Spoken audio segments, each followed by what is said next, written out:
What's happening? What's happening? What's happening? Of course, you know it's your boy B Hot Radio Shout. And as always, I got my podcast partner up in this thing, OG Gangsta Wicked, aka Big Galaxy of Ghetto Mafia. Yes, sir. Yes, sir. I'm in the building, B Hot, man. I got my Falcon shirt on today, too. You got on the Braves. Yeah, we had to put it down for the town today. Exactly. And I'm kind of sad because, you know what I'm saying, because what took place, what happened yesterday. Yeah. So it kind of, cloudy outside, you know what I'm saying? So it's just a gloomy day for me today, man. But I'm here, so I'm gonna try to pick it up and let's ride. I mean, we got to get straight into it with, an A-Town legend, one of my favorite artists to ever come out of the city, somebody that I personally worked with and supported early on in his career and was a fan of myself. Rich homie Quan passed yesterday, man. And, the city is really more so in shock than anything else because nobody saw this one coming at all. I'm going to give it to you, though, first before I go in. I mean, what were your thoughts on it when you saw that? Well, a lot of people called me and it hit me about it. First of all, I want to, say shout out CeeLo. He was the first one hit me. He's in Chicago. Yeah. And he, like, man, you heard about it? I was like, yeah. Then time I'm going back and forth with CeeLo, then Greg Street hitting me, you know what I'm saying? So, because CeeLo was kind of unsure. He was actually calling to ask me. Yeah. You see what I'm saying? I was like, well, I hadn't heard nothing. And so then right at that time, Greg was hitting, and then I talked to you. Yeah. So when I talked to you, and I was just like, oh, it's confirmed, you know what I'm saying? Then I could really just dive into it, try to see, figure out kind of what happened. It's still a little murky, cloud out there. You got, different rumors going around. It's this, it's that, it's this. So I'm not really, I don't have it pinpointed exactly what it was, but what I can say is that, the homie, he's from the east side. Yeah. You know what I'm saying? If I'm not mistaken, went to McNair, Southwest, one of them, but I think McNair. Yeah, McNair. And, of course, he was a lot younger than me. Yeah. But I think that he's one of the artists that made it out, the East Side. That his music was received by my generation. Yeah. See, a lot of these rappers that have passed due to either gun violence or drugs or whatever it be, my age group, we don't feel it as much. Yeah. Like, we felt Rico. Yeah. You know what I'm saying? Yeah. Because he came from our Generation. era, so it made my mortality, I had to look at it. Yeah. Some of these artists, when they pass, my generation, they'll just be like, well, that's sad. They're out there killing each other, or they doing this, or they doing that. And they really don't know. And I'm out here with 40, 50-year-old men. Yeah. And a lot of them don't even know who those rappers are, but they know who Quan was. Exactly. You see what I'm saying? His music was, it was that big. Yeah. You understand what I'm saying? So it's a double whammy, because everybody is feeling, not just a sector of people, not just people from 15 to 25. Yeah. You know what I'm saying? Because sometimes you'll hear a rapper pass, and we don't really know who they are. We have to go look them up and find out, and you know what I'm saying? And so in my age group, they don't really know who it was, so they don't identify with it. But everybody my age was hitting me last night about the Rich Homie. Mm-hmm. So it shows you how powerful his music was. You know what I'm saying? He made it out of the city, but I mean, look, behind we lost Dope Boy Rod not too long ago. He's from the east side. Man, it takes me back when I heard the news last night. It brought me back when I was thinking about the interview that you did with Corey Moe, and he was saying that he built a studio for Dope Boy Rod. Yeah. I forgot who else he said. Scotty ATL. Scotty gonna be the new UGK. And shout out, and Scotty, man, get well. Exactly. You know what I'm saying? I talk to Scotty every week, man. Okay, I'm waiting on him to come in here so we can talk about it, man. But he's getting stronger. He's fighting it, and he's doing it well, man. So salute to Scotty ATL. Get strong, my brother. Yeah, and that's what I when I thought back on that interview that y'all two, I was in the middle of, but it when I played in the back of my mind, I saw the passion that especially you and Corey had for Raw and the young, and so like I said, Scotty them. Yeah. A lot of these guys don't realize, not for me to give up your shine, but you started most of these rappers. So I'm sure that today your heart is even heavier because you were their first interview or the first person believed in them, or, and, when the Corey was saying that, I was like, wow, I didn't know that, you built the studio just for the talent of these guys, and they're gone now. So it's just sad, man. We lost some young brothers that man. We lost some young brothers that could have been really, really, you know, what would they be at 50 years old? Exactly. That's what I always be telling you. I'd be like, you know, what be the saddest to me is what kind of game would they have they have given the youth and stuff when they got my age. Yeah. You understand what I'm saying? So, because the man went, what, 30, 31, 33, 32? 34. Yeah. So, you know, another 20 years behind what kind of knowledge and stuff when he would have been able to give back.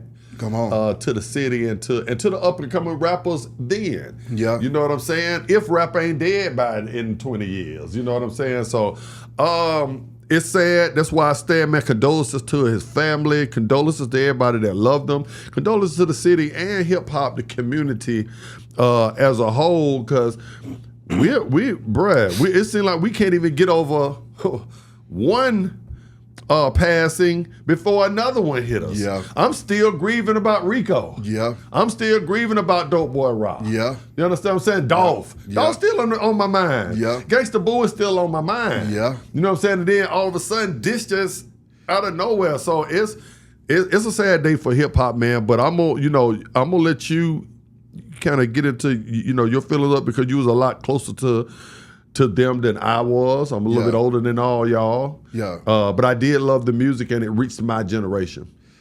Rich homie Quan, he came around in a pivotal point in Atlanta. First, I got to say, my condolences to his father, to his mother, to his family, Rich homie Monte, the whole crew, all of the Rich homies. My thoughts and prayers are with everybody, man. But Rich homie, he came in the game. I was starting to see a pattern in Atlanta. Mm. You had 2 Chainz and Future. Okay. They came in and rose hell. Okay. Then you had Rich Homie and Thug. They came in and they was raising hell. And it was always 2 just leading the pack, coming out of the city and leading us to the next, generation, or introducing us to the new sound. Rich Homie Quan, when I first heard his music, I knew that this guy was something special and he was about to change the game. When you say what he would have gave us at 50, he was giving us that in his 20s. Wow. That was the kind of artist he was. He wasn't the type of artist that was talking out the side of his neck. Right. This man was actually putting messages in his music and moving the culture forward, and that's what resonated with me. Mm-hmm. Being a person that was working in radio at that time, that was one of my main criteria. Anytime I would pull somebody out of the street, I'd be like, hey man, what are you talking about? Are you saying something that's gonna move the culture forward? So when I heard Rich Homie Quan, I said, this guy right here is the one.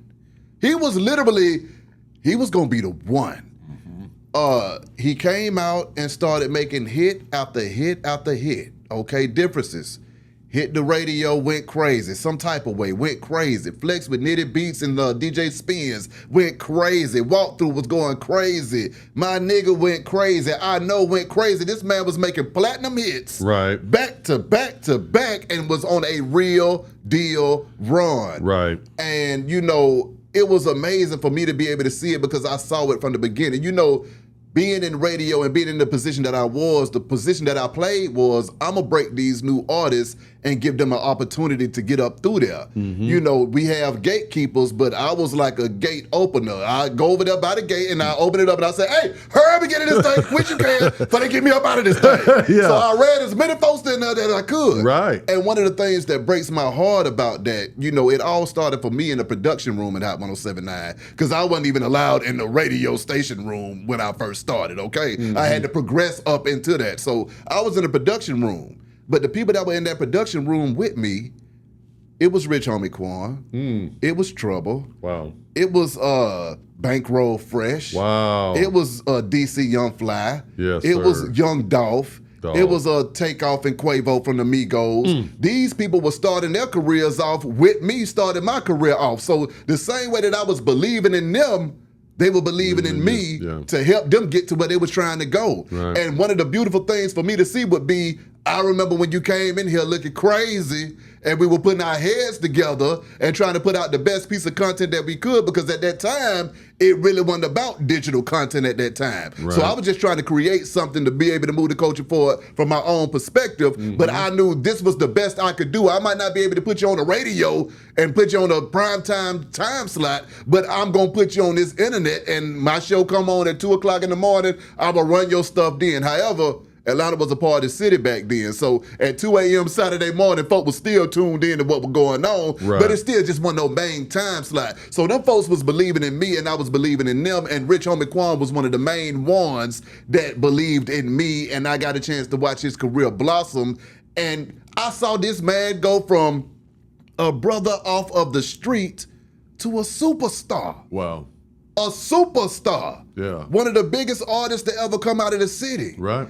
And, you know, what hurts me about Quan is that, you know, the industry politics, you know, everything started, you know, happening and stuff like that. And that always kind of reigns on the motion of an artist. Now, you know, with artists, it's hard enough to have a 3 or 4 year span. Mm-hmm. Rich Homie had the talent to go for a good 20 years. Man. Wow. He had that 20-year GOAT talent, and I believe that he would have been able to lead the pack to this day if given the opportunity to do so, but it was just so much going on that he was never able to really get back to where he belonged as a leader of the new school, because the guy had the skills to pay the bills, and he was still demonstrating that through his music all the way up until the point of his death. So that's one of the things that disappoints me and breaks my heart, because it's like, I know what he was trying to do, I know what he had the ability to do, and it's just to see the way it came to an end abruptly like this, it was just a big shocker for me,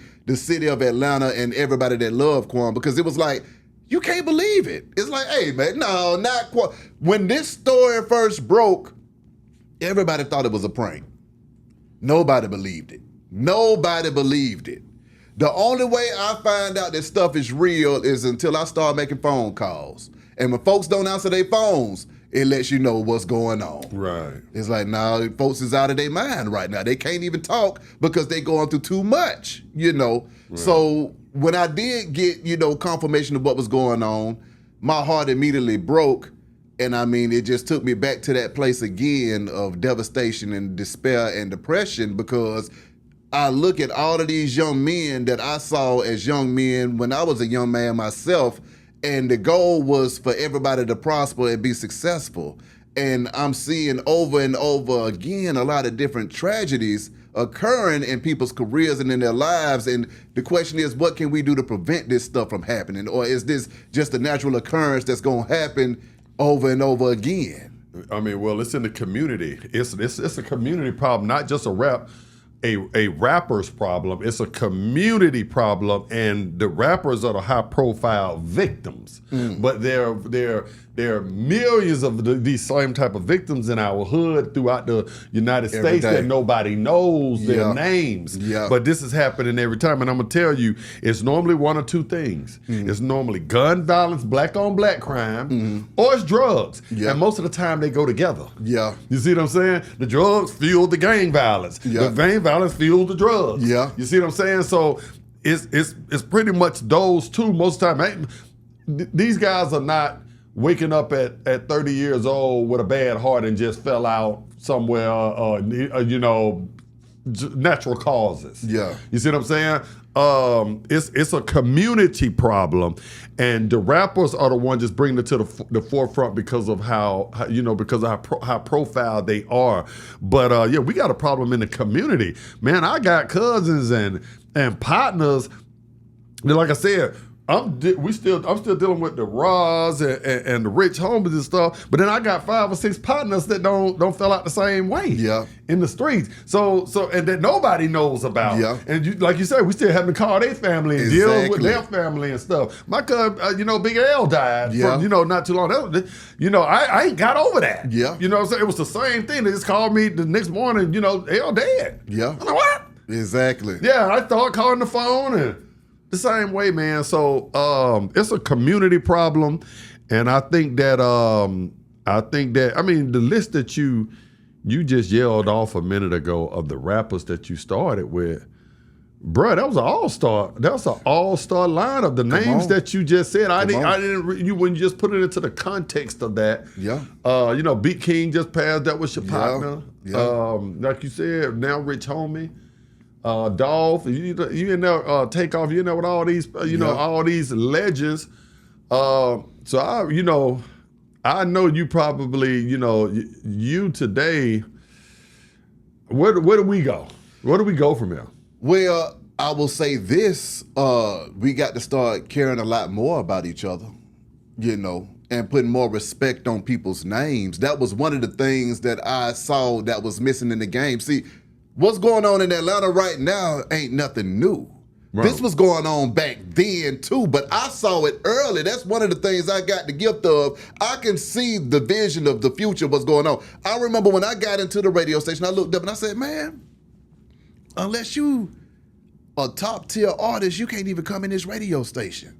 And I was like, if we keep this up, we ain't gonna have a whole new generation of artists because they ain't even getting access to the platform to get to where they needed to go. Right. So I took it upon myself and said, man, I'm about to open this thing up. If you jamming, I'm about to make these folks have to see you because they're gonna have to pay attention to me because I work here. Absolutely. So they're gonna have to hear you, they're gonna have to see you, and they're gonna follow my lead. Right. And that's what people winded up doing when I would bring folks in and like, who these artists here, who they here, what you do, A year later, they biggest fans. Right. You see what I'm saying? Right. But it took somebody that was hard-nosed and believed in community and said, no, man, we got to open up these doors for the community to be able to have access to mass media, to be able to expose them to the country so that they could get their money and grow their platforms themselves and become the stars and the impactful people that they needed to be.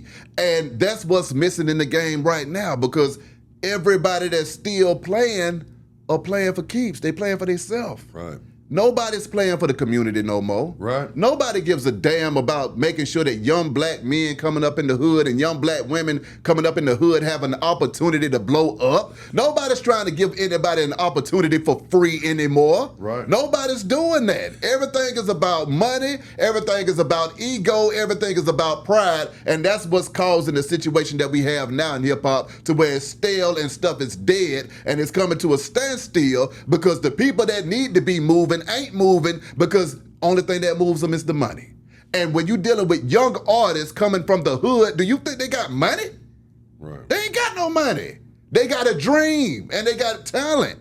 And it's on us to amplify that dream and that talent so that they can have the opportunity to make the money and then in turn do it for somebody else at the same time. Here's another cycle we got to break too though. A lot of the same artists, we have to make sure they put out positive music for the next generation that's coming after them. Those are facts too. Because if we're empowering a bad message, then that message is going to trickle down to the next generation, and it gets worse and it gets worse. That's right. So it is our duty once we're blowing up these artists. You're opening the gates for these artists to make sure they have something in there. And that I say that right now to the young ladies that's running the hip hop right now. Nobody likes a good booty shake song better than me. But we got daughters and stuff, man. Exactly. I don't want the next generation of fucking thoughts running around either. Exactly. You understand what I'm saying? So, I feel it's your duty as a Glorilla and Sexy Red to tell these girls to go to school. Exactly. Not to stand on the corner shaking ass and being a prostitute either. Exactly. You see what I'm saying? So we have to make sure that we're amplifying the people that we are given that, extended the olive branch to, that they have restriction and responsibility to the next generation that's coming. I think that's what we failed at. Yeah. Now, we definitely have to walk the next generation in there, and it's a group effort and a team effort because by no means will I say I single-handedly broke everybody in there.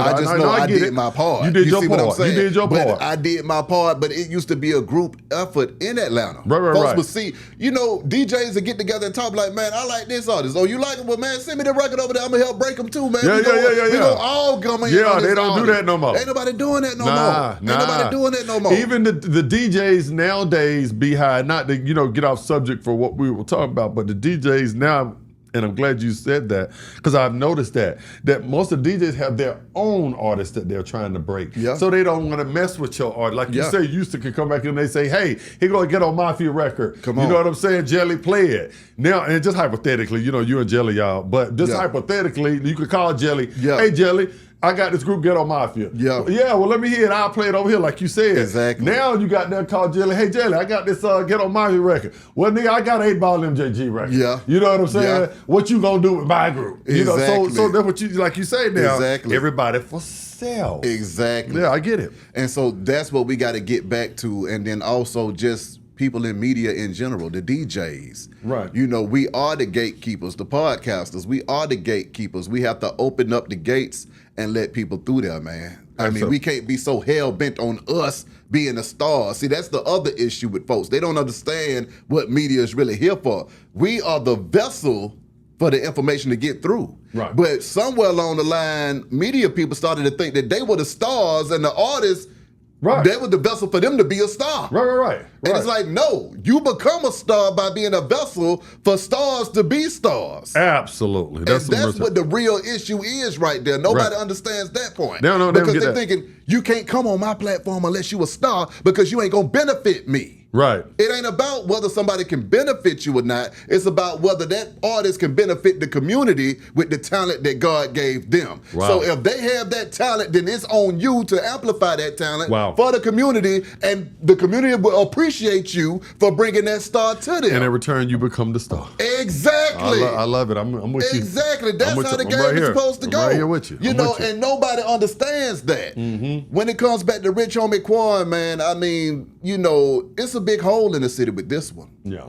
This is one of those cases to where people had real love for Rich Homie, and folks had respect for Rich Homie, man. And I mean, obviously, you're seeing it right now. Yeah. But it's a damn shame that nobody was able to stand up and put them in the mix and keep them in the mix all the way up until now. Right. You see what I'm saying? Because you never know. A lot of times with a lot of these artists, they might fall into a funk. Right. And they thinking, man, don't nobody give a damn about me. Right.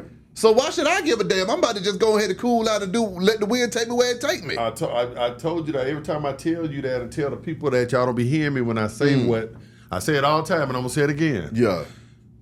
Most rappers don't get fame and fortune. Yeah. Most rappers get depression, alcoholism, Yeah. sexism, Yeah. a state of just not well-being, Paranoia. and insomnia. Yeah. From staying up in the clubs all night. Yeah. That's what most of us get. So that's the funk that you're talking about. Yeah. And like you say, you know, it takes, you know, people like yourself, like you say, you know, gate openers. You ain't a gatekeeper, you the gate opener. Exactly. To come in and say, hey, bruh, you know what I'm saying? We know what you know, we know what this leads to right here. You know, if you ever need to talk to me about this. I told Quincy Carter that the other day. We interviewed Quincy last week, and I after this Rich Homie thing, I called Quincy yesterday. Yeah. And so he was just on my spirit. So I told Quincy, I said, look, Quincy, if there's anything you need to talk about, Yeah. you know, you can always call me. You can call Beehive. You can call who, you know, I'm gonna answer that phone for you. Exactly. And he said the same thing. If you know, Wick, I know, you know, mine was football, yours was rap. Yeah. But the emotions are the same. Exactly. You understand what I'm saying? And so he said, so if you need to call me the same way because I don't have experiences, you know what I'm saying, I can probably help you with. So yeah, we gotta, you know. We gotta help the young people too and get more involved in their life. I didn't see this coming. If I had, you know, I haven't seen Rich Homie Quan, I'll be honest with you, but had I seen him, and if I saw something that I felt was a problem, I would have tried to make his life. But I'd like to leave people better than when I found them. That's right. You know what I'm saying? You can't save everybody. Yeah. But I'm gonna try. Yeah. You know, you're right. It's just a sad day, and I think that you know, tonight I reflect on a lot of stuff that I've done and that other rappers have done out here, and just kind of check on everybody and see, you know. And sometimes we can take these tragedies, and it make us stronger to be able to help either the next generation and people that's around us right now.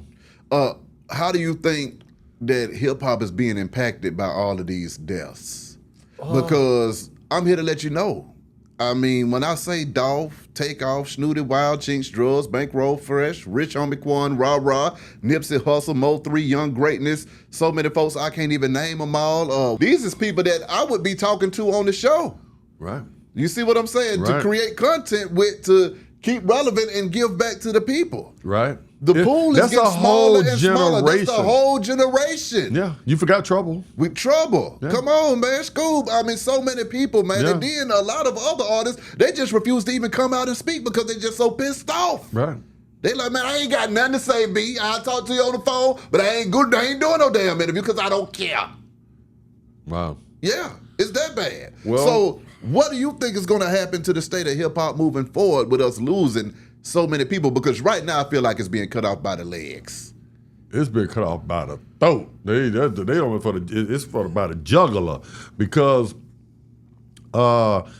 everybody that you just named right there is right into that same, generation and age group. As because we're getting old. My generation of rappers, we grade up. Yeah. We gonna be in wheelchairs in a minute. Yeah. Like Master P said, him and Scarface, and this is for the homies under 30. We grade a wheelchair. Exactly. You know what I'm saying? And we getting there. But it's after we leave, our generation, there's a whole gap right there. There's a big gap. Who's gonna be doing the old school concerts? Who's gonna come back and be able to come on platforms like Beehive, tell the new rappers. Exactly. You know what I'm saying? When a whole millennial age group is, there's no rappers. So, bro, I don't have the answers. One thing that I do know is that I don't know. And if anybody got the answers, let me know. I don't know. I don't know what to say. Yeah, no, I'm with you. I have to think about it and just try to do the best we can do out here, Beehive. We can't save everybody, but let's just die trying. With that being said, man, once again, my thoughts and prayers are with Rich Homie Quan and his family during this time, and all of our other fallen soldiers in hip hop right now, man. And I'm gonna just sit it right there. Y'all hit the comment, show the family some love in this thing. Let them know that we thinking about them. Let them know that we love the music. Run them streams up. And let's just keep it moving, man. Beehive Radio, shout it. Big Galaxy. Holla at y'all in a minute, man. We gone.